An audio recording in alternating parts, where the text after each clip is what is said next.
Hi there, in today's video, we are going to explore the intersection of astrology, alchemy, and esoteric philosophy as a pathway for profound personal transformation. I'll share why the birth chart is not just a static destiny, but serves as a dynamic soul map that guides an individual through various alchemical phases and elemental shifts. All right, let's get into this. We often live as walking contradictions. You might be the loudest person in a meeting, yet crave total silence the moment you get home. It's a common frustration, feeling like a single zodiac sign couldn't possibly hold everything that makes you, well, you. Your birth chart provides a way to see those contradictions clearly. It's a map of the raw materials your soul brought into this life at the exact moment of your first breath. To navigate that map, we start with 3 core pillars of your identity. Together, they form what's known as your Holy Trinity. Your rising sign acts as your soul mask, the external persona you project into the world. Inside that is your sun sign, the central mission your soul was born to embody. Tucked even deeper is your moon sign, the private world of your emotional instincts. Looking at these 3 layers reveals why our internal feelings often clash with how we act in public. We are made of different ingredients that need to be carefully blended together into a single authentic life. Here's the strange thing about that map. It is completely static. The positions of the planets on the day you were born stay exactly the same for your entire life. Yet you are clearly not the same person you were 5 years ago. We shift, we struggle, and we grow. This evolution happens through a process of astrological alchemy.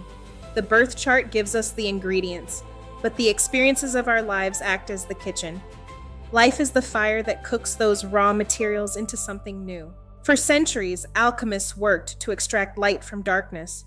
They believed that with enough heat and the right process, even the heaviest, most painful lead could be transformed into pure gold.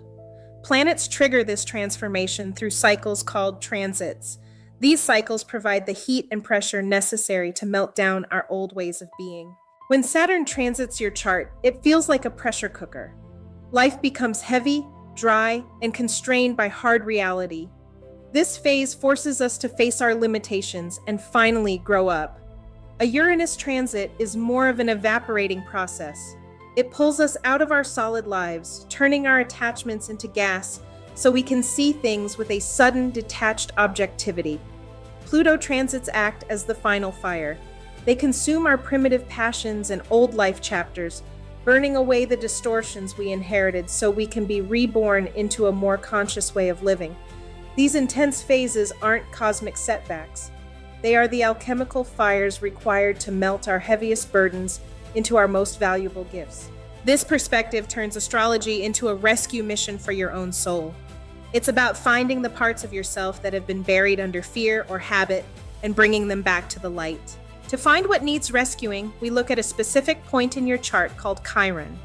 This represents your deepest, most persistent wound, the shadow you've spent your life trying to hide.